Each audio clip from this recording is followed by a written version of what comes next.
Hello everyone, welcome back to the YouTube channel. In this video, I am going to show you how Kaspa is better money and how Kaspa is going to revolutionize the global financial system.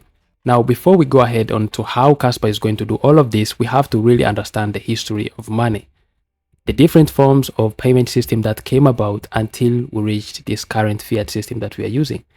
Now, let's start with the concept of inflation by tracing the evolution of money from barter trade to the use of precious metals like gold and silver. Now, starting with barter trade, this was a primitive exchange system.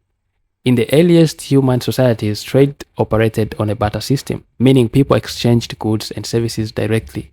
The problem with barter was that it required a double coincidence of wants.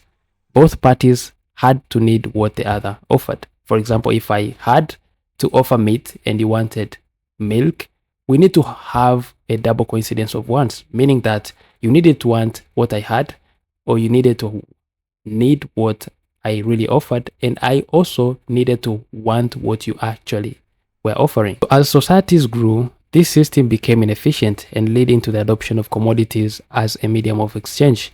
Now, this introduced the use of precious metals like gold and silver as money.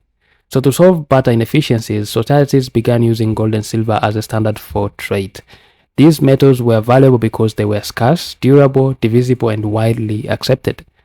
Early civilizations like Egyptians, Mesopotamians, and later the Greeks used metal coins to facilitate their trades. This period represented a fair system of exchange as money had intrinsic value and was backed by physical assets. Over time, banks and governments came along and storing gold and silver while issuing paper receipts, which were the earliest forms of banknotes. These paper notes became widely used as a currency because they were easier to carry than heavy gold and silver, so you didn't have to carry a huge amount of gold and silver around. They just offered you banknotes to represent the amount of cash, the amount of gold or silver that you had. So these paper notes became widely used as a currency because they were easier to carry than heavy gold and silver. However, we know actually what banks always do. Banks began issuing more paper notes than the actual gold they had, and this led to inflation. Inflation occurs when the supply of money increases without a corresponding increase in goods and services, and this reduces the currency's value. Historically, it has been believed that kings and governments have been having a tendency to debase coins by mixing them with cheaper metals or printing excess money to cause inflation. Now, banks further amplified inflation by lending out money than they had in reserves, and this created a debt-based economy. So they print money from thin air and loan it to people. Then these people have to pay it from hard-earned money. You see how crazy it actually is, because the elites are using their power in order to keep the people under control.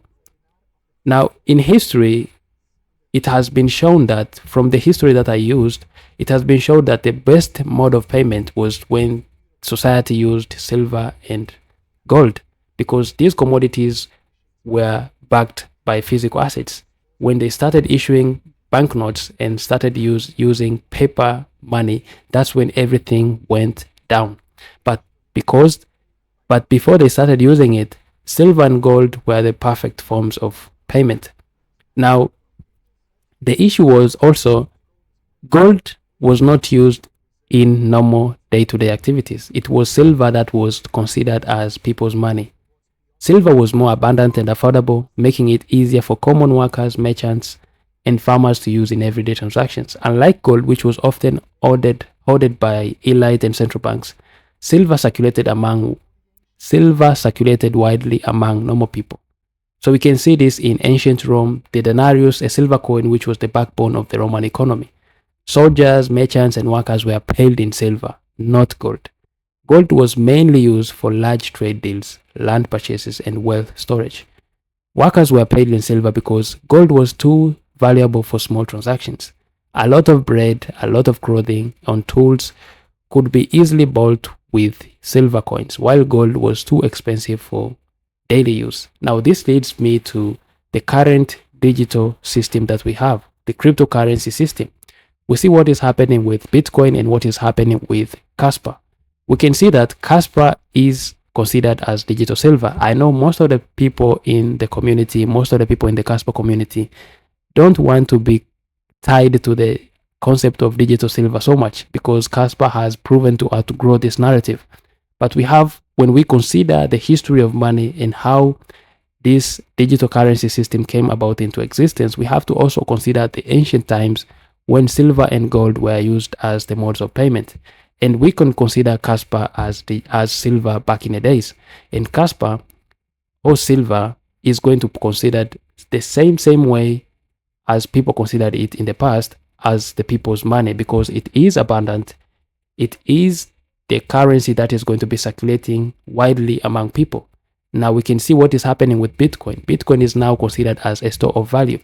As governments right now and central banks are now pushing for a strategic Bitcoin reserve, what is going to happen is going to be the same as what happened back in the days with the use of gold and the use of silver.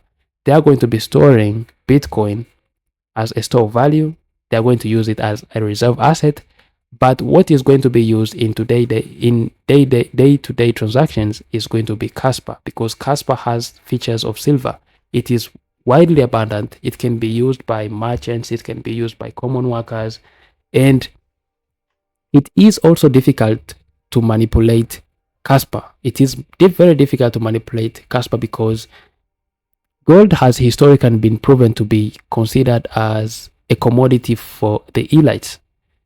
The kings, the royalties, the temples are the people that used to own a lot of gold, and silver was used by most of the people. When you go to the marketplace, silver was mostly used than gold, because gold is too valuable to be used for small transactions, but you have silver, which is really usable and really efficient in doing day-to-day transactions. And this relates to Kaspa.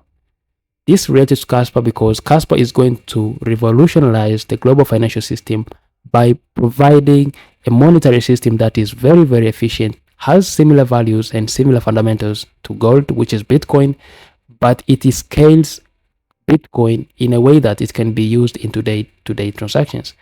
And this proves that Kaspa is going to become the best digital currency we have ever seen in existence, because it has a maximum supply, which is 28.7. It cannot be inflated. It cannot be devalued.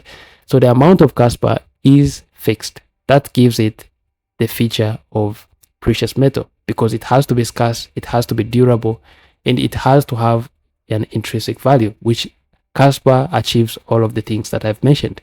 So this is what I actually said. Kaspa is better money, and Kaspa is going to revolutionize the global financial system. With smart contracts being built on Kaspa, with the Dark Knight coming, we have 10 blocks per second creation the hard fork, we have the Gigawatt stablecoin, we have the WAPCO, we have top tier 1 listings yet to come, we have layer 1s, we have layer 2s, for example, Igra Labs, we have Sparkle, we have Kaspa EVM.